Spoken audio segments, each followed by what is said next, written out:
Hi guys, I'm Jude from headfi.org, and on this episode of Headfi TV, I think you can see we have a special guest. We have Jack Vang from Empire Ears.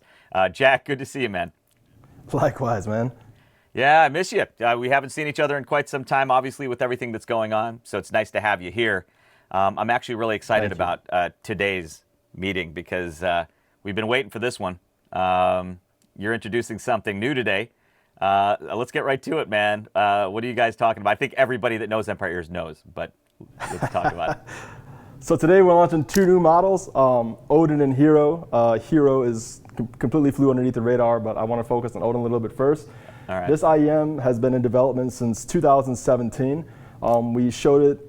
It's made some appearances over the years, but its most notable appearance was at the HKAV show last year, where there was a beta prototype. And since then, it's gone through numerous revisions.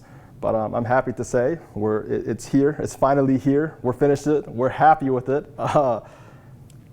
And I can't wait for everybody here. And I appreciate all the enthusiasm that's been shared on the forum. I mean, it really keeps us going during these hard times.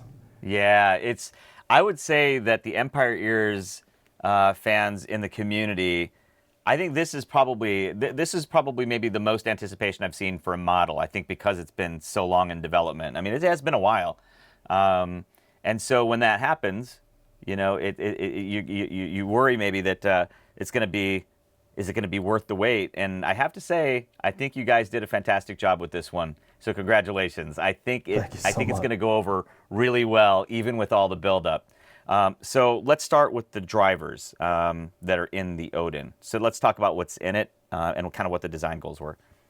Definitely. So Odin is an 11 driver tribrid. It has two of our all new W9 Plus subwoofers. And improvements from that we made over the last generation in the Legend X and the X series as we increased the coil diameter for a little more impact and extension. It uses 5 balanced armatures and quadruple electrostats with a single transformer design. It does have a 7-way crossover, and what's unique to this, to Odin, is that we actually collaborated with PW Audio and Pentacon to develop the Stormbreaker cable.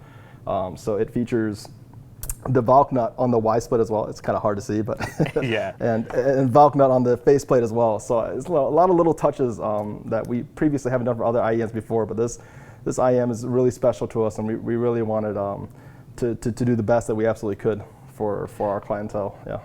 We'll show the cable. We'll make sure to show some nice photos of the cables that we took here because it is a very nice cable. Who did you work with for that one? PW Audio and Pentacon.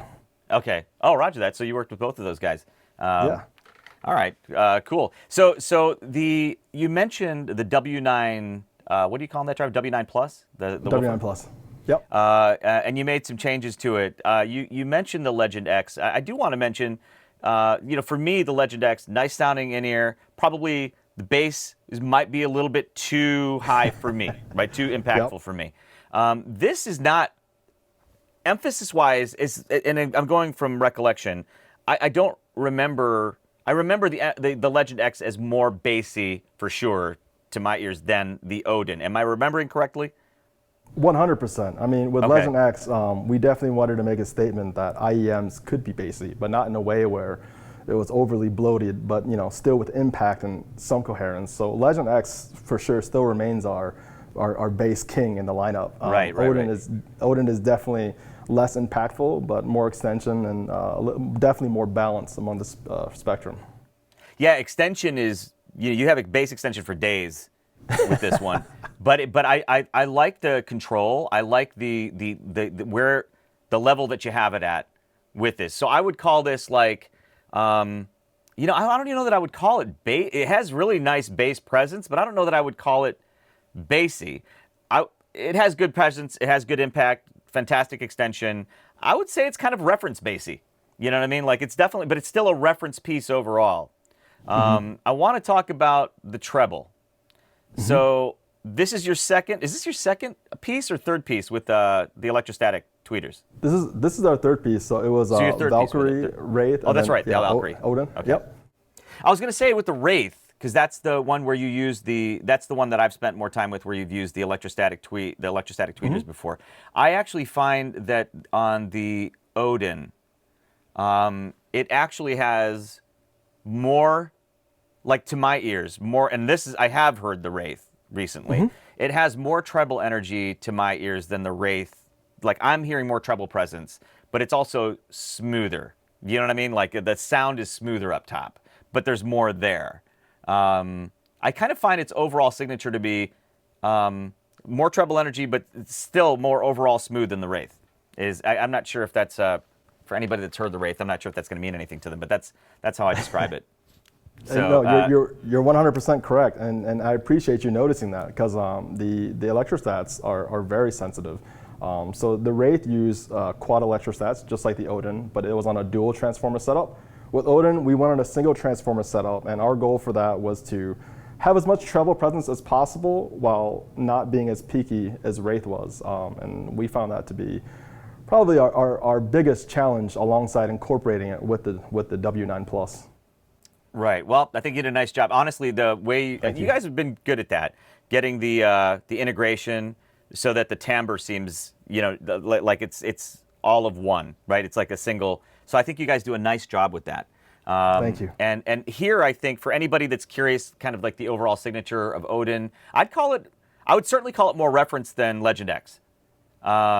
This I could actually hear somebody using both as an audiophile and as a studio piece. This I could actually, the Legend X probably too bassy for studio, for me anyway, sure. In my estimation. But I don't know, let me know if you feel differently. But I think it's a very nice piece. I'm very excited about the Odin. Thank you. So it's not the only thing, though, which was kind of a surprise for me, that you're introducing today. When we got the package from you guys, you included something that was a big surprise. That's the second one you're introducing today. So why don't we talk about that one? Definitely. So for us, flagships have always represented dreams, hopes, aspirations. It's always kind of been the forefront of our brand. But not everybody can, afford to buy a flagship, right? So, like when I came to Dean, I told him we need something that would put out flagship levels of sound reproduction at a fraction of the price, and thus we developed Hero alongside Odin. And Hero is essentially Odin Jr., like I said, at a fraction of the price. And what were your thoughts when you heard it? So I think the Hero for me was a big surprise. Again, I think it is for everybody. Today was the first day you posted about it on the forums. We didn't know it was coming until it sort of did. And what really strikes me is that it was a ballsy decision, I think, to release something priced the way the Hero is priced, something that you feel secure enough calling an Odin Jr., which, by the way, I think is an apt description, on the same day that you're releasing that new flagship, the Odin, for which there's been so much anticipation. I actually think it's really cool that you did it on the same day. So let's talk about the Hero then. Let's talk about what drivers are inside of it again. So for the bass, you're using...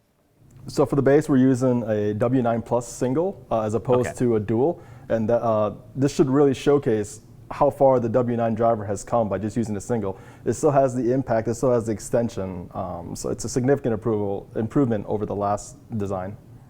Yeah, still not, I mean, to my ears, as I recall the Legend X, still not as much as a Legend X. Yep, Legend X is still the bass king. Yeah, so not in terms of emphasis, but the extension is all there. Still very impactful. But versus the Odin, is it worthy of being called Odin Jr.? Yes, I think it is. Treble-wise, you're not using the E-stats, the electrostats in this, are you? Nope, so it's one W9 Plus and 3 balanced armatures. And 3 balanced armatures. Yeah, so I mean, I'm getting more treble extension and presence with the Odin. No big surprise. But still very good treble extension and presence. It's actually, there's a nice crispness to the treble with the Hero.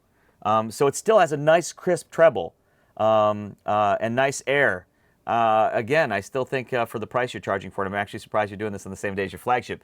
But cool decision. So tell me, in terms of the sound signature you were going after, were you just looking? Were you trying to match up with the Odin? Yeah. So like mentioned earlier, Odin is derived from all of our previous fan favorite flagships, and Hero is essentially a miniature version of that. So we wanted the bass extension, but more importantly, we've always emphasized the mid-range, and Hero should have a very similar mid-range to Zeus, one of our other fan favorites, Zeus. Okay. Specifically with female vocals, they're extremely clear, lush, very intimate. Yeah, that's actually something we were talking about here. Brian Axel Chloris on the forums works here at Headfi HQ, and we both listened to a lot of music with female vocals, and so yeah, we definitely felt that presence, and we both actually mentioned it specifically. So I think you guys have a winner with the Hero. I'm very curious to see what the community, like which one will they be more excited about. I'm kind of torn. Me too. I enjoy them both, but yeah, you. so this is exciting. As far as the packaging goes, that's actually very impressive. We're going to show some pictures. Both were impressively packaged. Comes with some cool stuff. What kind of cable, by the way, are you using with the Hero? Yeah, so the Hero uses the Alpha 4 cable. It is based on the Aries 2 cable by Effect Audio. It's still manufactured by them. Yep. Okay, so that is still your cable for that is. It looked like an Effect Audio cable to me. So that is manufactured by Effect Audio. You got it. All right. So for the price, I think you guys are doing a pretty nice job with this. So thank you. All right. Thank well, you. I'm excited. Thank you so much for taking the time to come by. I mean, again, the community's been waiting so long for the Odin, and so it's finally here. Thank you guys, and I hope to see you all soon. Yeah, man. I look forward to seeing you too, Jack. Thanks for taking the time to stop by, man. Congratulations on these new pieces. Thank you so much.